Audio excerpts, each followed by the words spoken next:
Welcome to Turbo Time channel. Cryptocurrency latest நியூஸை பார்க்க போகிறோம். Crypto currency and regulation of official digital currency bill அப்படின்னு சொல்லி parliament செஷனில் நடக்க போகிற பார்லிமெண்ட் செஷனில் கொண்டு வர்றதா செய்தி வந்ததுலேருந்து பலவிதமான நியூஸ் வந்துட்டு இருக்குது. நாளைக்கு முன்னாடி தான் கிரிப்டோ கரன்சியை கண்டிப்பாக பேன் பண்ணிடுவாங்க. ஆர்பிஐ புதுசாக அஃபிஷியல் கரன்சி உண்டு பண்ணி அதை மட்டும் தான் பண்ண முடியும். ப்ரைவேட் கரன்சியெல்லாம் கிரிப்டோ கரன்சியெல்லாம் ட்ரேட் பண்ண முடியாது. ஏற்கனவே வச்சுருக்கவங்க சீக்கிரம் வெளியில் வர்றதுக்கு டைம் மட்டும் தான் கொடுப்பாங்க அப்படின்னு நியூஸ் வந்தது. உடனேவும் நிறைய பேர் அதை மறுத்தாங்க. அது ஃபேக் நியூஸு அப்படின்னு நிறைய பேர் சொன்னாங்க. அப்படி இருக்கும்போது இப்போ புதுசாக ஒரு நியூஸ் வந்திருக்கு. அது என்னன்னு பார்க்கலாம். வர்ற செவ்வாய்க்கிழமை பார்லிமெண்ட் செஷன் ஸ்டார்ட் ஆகுது. வின்டர் செஷன் ஸ்டார்ட் ஆகுது. Crypto currency and regulation of official digital currency 2021 bill introduce பண்ணுறதுன்றது கன்ஃபார்ம் ஆயிடுச்சு. அதனால் அதை பற்றி பல விதமான நியூஸ் வந்துட்டுருக்கு. அதுக்கெல்லாம் நம்ம பார்க்கலாம். Prime minister urged cooperation between the democracies to ensure crypto currencies do not end up in the wrong hands. Prime minister என்ன சொல்லியிருக்கிறாரு? மற்ற நாடுகளை கேட்டுட்ருக்காரு. மற்ற நாடுகள் எல்லாம் கோஆப்ரேஷன் ஜனநாயக நாடுகள்லாம் கோஆப்ரேஷன் பண்ணணும். எதுக்கு அப்படின்னா கிரிப்டோ கரன்சிஸ் தவறான ஆளுக கையில் போயிடக்கூடாது, அதை என்ஷூர் பண்ணணும் அப்படின்னு கேட்டுட்ருக்காரு. Countries have expressed concerns about crypto being used in organised crime. சில நாடுகள் கிரிப்டோ கரன்சி ஆர்கனைஸ்டு கிரைமுக்காக யூஸ் பண்ணப்படக்கூடாது. கிரைம்களுக்கு ஆர்கனைஸ்டு கிரைம் தீவிரவாதங்களுக்கு தீவிரவாதம் இந்த மாதிரி யூஸ் பண்ண அனுமதிக்கக்கூடாது அப்படின்னு கன்சர்ன் தெரிவிச்சிருக்கிறாங்க. அப்புறம் it is a matter of security and national sovereignty. ஒவ்வொரு நாட்டோட பாதுகாப்புக்கும் நாட்டுடைய இறையாண்மைக்கும் எதிராக வந்துடக்கூடாது அப்படின்னு கருத்து தெரிவிச்சிருக்கிறாங்க. The unregulated nature of the crypto currency system is direct threat to one of the basic norms of sovereignty of India, the monopoly over money. இந்த கிரிப்டோ கரன்சி சிஸ்டத்தோட அன்ரெகுலேட்டட் நேச்சர், அதாவது ஒரு ரெகுலேஷன் இல்லாமல் இருக்கு இல்லையா, அதனால் அது பேசிக்ஸ் நாம் அடிப்படை நாம்னு சொல்லப்படுற இந்திய இறையாண்மைக்கும் எதிராக அமைஞ்சிடக்கூடாது அப்படின்ற கன்சர்ன் இருக்குது. அது என்ன அடிப்படையான இறையாண்மை என்னன்னா பணம், அதான் மணி, கரன்சி. மோனோபோலி இந்தியாவுக்கு வேணும். இந்திய நாட்டுக்கு மோனோபோலி இருக்குது, அது பாதிப்படைஞ்சிடக்கூடாது. பிட்காயின் பெருசாக வந்துருச்சுன்னா கரன்சியில் நாட்டுக்கு இருக்கிற மோனோபோலி இல்லாமல் போயிடும் அப்படின்ற சூழ்நிலை வந்துடும். அப்புறம் bill for creation of official digital currency to be issued by the RBI. Private digital கரன்சியை பேன் பண்ணிவிட்டு அஃபிஷியல் கரன்சி ஒன்று ஆர்பிஐ மூலம் இஷ்யூ பண்ணிடலாம். டிஜிட்டல் கரன்சி அந்த பிளாக் செயின் டெக்னாலஜியை பேன் பண்ணாமல் அப்படியே வச்சுக்கிட்டு லேட்டஸ்ட் டெக்னாலஜியெல்லாம் வச்சுக்கிட்டு ஆர்பிஐ ரெகுலேட்டட் கரன்சி இன்ட்ரடியூஸ் பண்ணலாம் அப்படின்னு ப்ரொப்போசல் வச்சுருக்காங்க. இதெல்லாம் நியூஸ் தான். பில் வர்ற வரைக்கும் இந்த மாதிரி ஒவ்வொரு நியூஸாக சொல்லிகிட்டு இருப்பாங்க. பில் சட்டமான பிறகு தான் எது உண்மைன்னு தெரியும். All the cryptos have been created by non sovereigns and are in the sense entirely private enterprises. எல்லா விதமான கிரிப்டோ கரன்சியும் எந்த ஒரு நாடாலும் இப்போ ரூபாய் அப்படின்னு சொன்னோம்னா இந்திய நாட்டோடது, டாலர்னால் அமெரிக்காவோடது. அது மாதிரி கிரிப்டோ எந்த ஒரு நாட்டோடையும் நாட்டுக்கும் சொந்தமானது இல்லை. பொதுவாக யாரோ கண்ணுக்கு தெரியாதவங்க இயக்குறாங்க.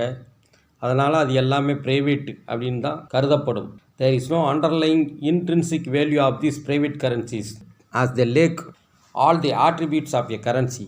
இந்த ப்ரைவேட் கரன்சி எல்லாமே அதில் இன்ட்ரின்சிக்காக வேல்யூ எதுவும் கிடையாது. இப்போ ரூபாய்க்குன்னா அதுக்குன்னு ஒரு வேல்யூ இருக்குது, டாலருக்குன்னா அதுக்குன்னு ஒரு வேல்யூ இருக்குது, ஜப்பான் எண்ணுன்னா அதுக்குன்னு ஒரு வேல்யூ இருக்குது. அது மாதிரி இது ஒரு நாட்டோடது இல்லாதனால அதுக்குன்னு ஒரு வேல்யூ கிடையாது. இப்போ ரூபாயின் மதிப்பு எப்படின்னா இந்தியாவுடைய பொருளாதாரத்தை அடிப்படையாக இருக்குது. அது மாதிரி இந்த கரன்சிக்கு இன்ட்ரின்சிக் வேல்யூ எதுவுமே கிடையாது. அதனால் அது ஒரு கரன்சிக்கு தேவையான எந்த விதமான தகுதியும் அதுக்கு இல்லை அப்படின்னு சொல்லுது. Since their inceptions demonstrated extreme fluctuations in their prices and are inconsistent with essential functions of money currency.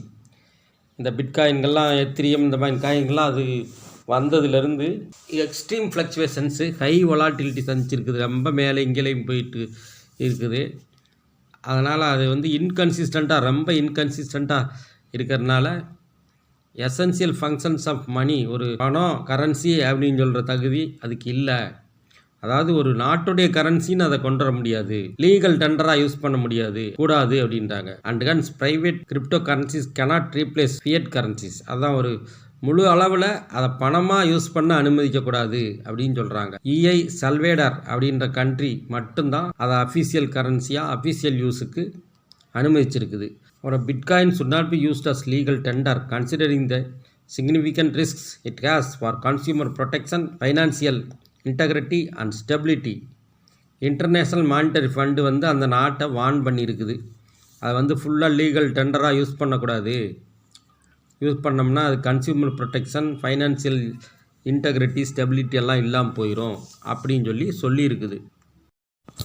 Reports have warned that virtual currencies enable transnational criminal organizations to easily transfer illicit proceeds internationally, and the associated risks concerning terrorism, money laundering, and other forms of financial crime make state control over cryptocurrency imperative. எல்லாம் உலக அளவில் warn பண்ணியிருக்காங்க. என்னென்னா இந்த transnational criminal organisations கையில் போயிடக்கூடாது, funds illicit ப்ரொசீட்ஸுக்காக ஃபண்ட்ஸை international லெவலில் தீவிரவாதங்களுக்கு ஹவாலா பணம் ட்ரான்ஸ்ஃபர் பண்ணுறதுக்கு இந்த மாதிரியெல்லாம் அவங்க கையில் போயிடக்கூடாது. அதுக்கு ரெகுலேஷன் கண்டிப்பாக வேணும். அப்புறம் the possible ban could be challenging when it comes to its implementation stage because the already large number of crypto investors could move to darknet.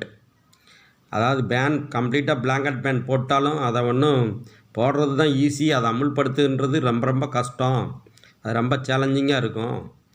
ஏற்கனவே 2 கோடி பேர் கிட்டத்தட்ட இன்வெஸ்ட் பண்ணியிருக்காங்க, திரைமறைவில் நடத்த ஆரம்பிச்சிருவாங்க இப்போ ஓப்பனாக நடத்திட்டு இருக்கிறவங்க. அப்புறம் டேக்ஸ் போடலான்ற கவர்மெண்ட்டோட எண்ணமும் நிறைவேறாது. தேர் should be clarity on what activities are permitted and what are prohibited as well as the penalties for violations. முதல்ல நம்மளுக்கு கிளாரிட்டி வேணும், எதை அனுமதிக்கிறது எதை அனுமதிக்கக்கூடாது, எதுக்கு என்னென்ன பெனால்ட்டி போடலாம், தண்டனை கொடுக்கலாம் அப்படின்றது கிளாரிட்டி வேணும். அப்புறம் secondly the regulator usually a state body should have the powers to proactively detect violations and when detected the ability to effectively bring violators to book.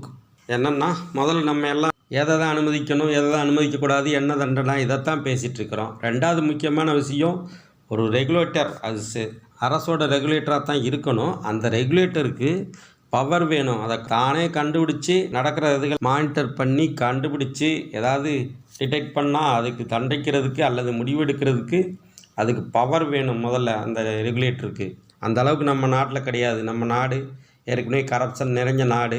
எந்த இண்டிவிஜுவல் பாடியும் கவர்மெண்ட் இன்ஃப்ளூயன்ஸ் இல்லாமல் நடக்கவே விட மாட்டாங்க. அப்புறம் எப்படி நீங்கள் ஒரு சிஸ்டம் போட்டு அதை மானிட்டர் பண்ணிடுவீங்க அப்படின்றது மிகப்பெரிய கேள்விக்குறி தான். அப்புறம் நீங்கள் பேன் பண்ணிங்கனாலோ இல்லை பேன் பண்ணாமல் ஒரு ரெகுலேட்டரி பாடி இது குறிப்பிட்ட எக்ஸ்சேஞ்சஸ் அலோவ் பண்ணி அதில் மட்டும் ட்ரேடிங் பண்ணலாம் அப்படின்னு வச்சாலும் சில ஆள் அதை மீறி ட்ரேட் பண்ணாங்கன்னா அதை கண்டுபிடிக்கிறதே ரொம்ப கஷ்டம், கவர்மெண்ட் நாலேஜுக்கு போகிறதே ரொம்ப கஷ்டம்.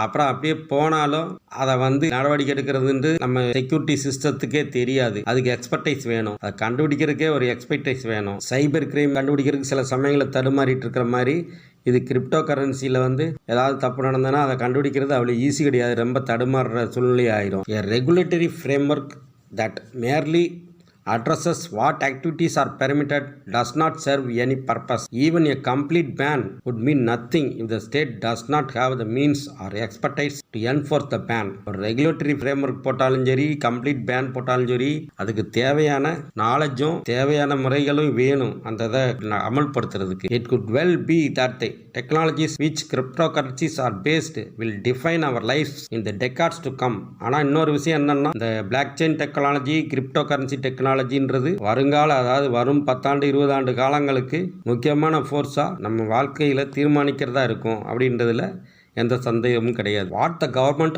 ought to focus is on permitting the development of this technology while protecting both the economy and the individual citizen from lasting harm. Government இன்வெஸ்டர்ஸுக்கு அவங்களுடைய சேஃப்டி முக்கியம், அப்புறம் பப்ளிக்கையும் காப்பாற்ற வேண்டிய பொறுப்பு இருக்குது. அது என்னன்னு சொல்கிறேன். Meanwhile, defenders of the cryptocurrencies could probably help by acknowledging its real potential to cause lasting harm if they are to be taken more credibly. அதாவது இப்போ other side crypto currency stack holders இருக்காங்க இல்லையா, exchange நடத்திட்டு இருக்காங்க இல்லையா நம்ம நாட்டில், அவங்க அவங்க சைடு கிரெடிபிலிட்டியாக இருக்கணும் அப்படின்னா, அவங்கள மதிக்கணும் அப்படின்னா, அவங்க முதல்ல அவங்க சிஸ்டத்தில் உள்ள வீக்னஸஸ் அதை நான் அந்த கிரிப்டோ கரன்சினால் நாட்டுக்கு என்னென்ன தீமை அப்படிங்கிறத அவங்க முதல்ல ஒத்துக்கிறணும், அக்னாலஜ் பண்ணணும். அப்போ தான் அது சொல்யூஷனை நோக்கி ரெண்டு பக்கம் பெட்டர் சொல்யூஷனை நோக்கி போக முடியும். அவங்க தங்களுக்கு தேவையை மட்டுமே பார்த்துட்டு இருந்தாங்கன்னா முடியாது. அது என்னென்ன ஹார்ம் அப்படின்னு பார்த்தோம்னா, மெயினாக இல்லீகல் ஆக்டிவிட்டீஸு, இல்லீகல் மணி டிரான்சாக்ஷன்ஸ், இல்லிசிட் மணி டிரான்சாக்ஷன்ஸ், சைபர் கிரைம் சம்மந்தப்பட்ட தீவிரவாதிகள் பணம் கைமாற்றம், இந்த மாதிரி இதுக்கெல்லாம் இது போகிறதுக்கு ரொம்ப அதிக வாய்ப்பு இருக்குது. ஹவாலா பணம் மோசடி இந்த மாதிரி இது நிறையா நடக்கிறதுக்கு வாய்ப்பு இருக்குது. The anonymity coupled with irreversibility of transactions mean that it is almost impossible to identify whether lost bitcoins were in fact stolen by an insider or lost to a hack by an outsider or even to a forgotten password. அதாவது இந்த bitcoin டிரான்சாக்ஷன்ஸில் அனோனிமிட்டி இருக்குது, அப்புறம் transactions இர்ரிவர்சிபிலிட்டி இருக்குது. அப்படி இருக்கிறதுனால ஏதாவது bitcoins ஒரு குறிப்பிட்ட இன்வெஸ்டரோட பிட்காயின் லாஸ் ஆயிடுச்சுன்னா, அக்கௌண்ட்டை இல்லைன்னா, இப்போ நம்ம பேங்க் அக்கௌண்ட்டில் நம்ம காசு இல்லைன்னா போய் கேட்கலாம். இது யார்கிட்டையுமே கேட்க முடியாது. அப்போ இதுக்கு யார் பொறுப்பு? அந்த எக்ஸ்சேஞ்ச் நடத்துகிறவங்க பொறுப்பெடுத்துக்குவாங்களா? யாராவது ஹேக் பண்ணி திருடிட்டாங்கன்னு வச்சுக்கிடுவோம் சில ஆளுகளோட அக்கௌண்ட்டை. இப்போ நெட்டு ஹேக் பண்ணுறதுன்றது ரொம்ப ஈஸியான விஷயம். அப்புறம் பாஸ்வேர்டு போயிடுச்சுன்னா, பாஸ்வேர்டு மறந்துட்டாலும் அந்த அக்கௌண்ட் அவ்வளோதான். இந்த மாதிரியான இஷ்யூஸ் எல்லாம் இருக்குது. அப்புறம் பிட்காயின் ஃப்ளக்சுவேஷன்ஸ் ப்ரைஸ் ஃப்ளக்சுவேஷன்ஸ்னால் வர்ற லாஸ் இன்வெஸ்டரை தான் சேரும். அதுக்கு வேறு வழி இல்லை. அவங்க விரும்பி போகிறாங்க, அதிக ரிட்டர்ன்ஸ் வேணும்னு விரும்பி போகிறாங்க. அதனால் அவங்களுக்கு லாஸ் வந்தாலும் அவங்களுக்கு தான், கெயின் வந்தாலும் அவங்களுக்கு தான்.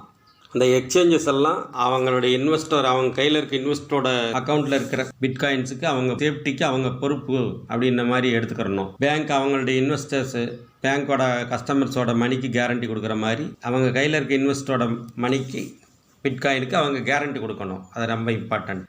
அப்புறம் என்ன முக்கியமான விஷயம் அப்படின்னா, விளம்பரங்கள் ரொம்ப மோசமாக விளம்பரங்கள் போடுறாங்க. அதாவது எல்லாம் நம்ம இந்தியாவில் ஏற்கனவே எல்லாருமே உழைக்காமல் முன்னுக்கு வரணும், சீக்கிரம் முன்னுக்கு வரணும், பணம் சம்பாரித்தா போதும் அப்படின்ற சுயநலமான எண்ணங்கள் ரொம்ப மேலோங்கி இருக்குது நம்ம இந்திய அளவில்.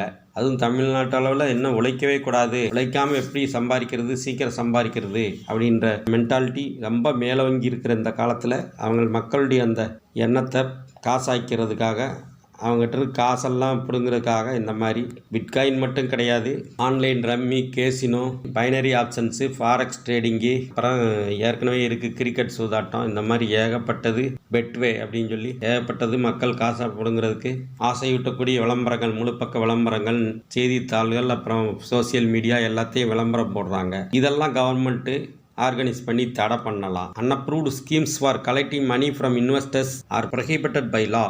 The government's role would be to create greater awareness. Finally, the government could address by prohibiting the use of cryptocurrencies for purchases and permitting their use only as assets to be held or traded. A blanket ban, on the other hand, would be both futile and unnecessary. இப்போ ஃபைனலாக government என்ன பண்ணலாம் அப்படின்னா, blanket pan போட முடியாது, போட்டாலும் அது பிரயோஜனமும் கிடையாது, சாத்தியமும் கிடையாது அதை அமுல்படுத்துறது. அப்போ என்ன பண்ணலான்னா, கிரிப்டோ கரன்சி வச்சுருக்கவங்க ட்ரேட் மட்டும் பண்ணி அதை அசட்டாக ட்ரேட் மட்டும் பண்ணிக்கணும். அதை லீகல் டெண்டர் கரன்சி மாதிரி அந்த பிட்காயினை யூஸ் பண்ணி ஏதாவது ஒரு பொருள் வாங்கவோ, பெரிய டிரான்சாக்ஷன் நேரடியாக பணத்துக்கு பதிலே பணம் இல்லாமல் நேரடியாக அதை யூஸ் பண்ணி வாங்க விடாமல், அந்த மாதிரி மட்டும் நடக்க விடாமல் பார்த்துக்கிட்டா போதும் அப்படின்றது எக்ஸ்பர்ட்டுகளோட கருத்தாக இருக்குது.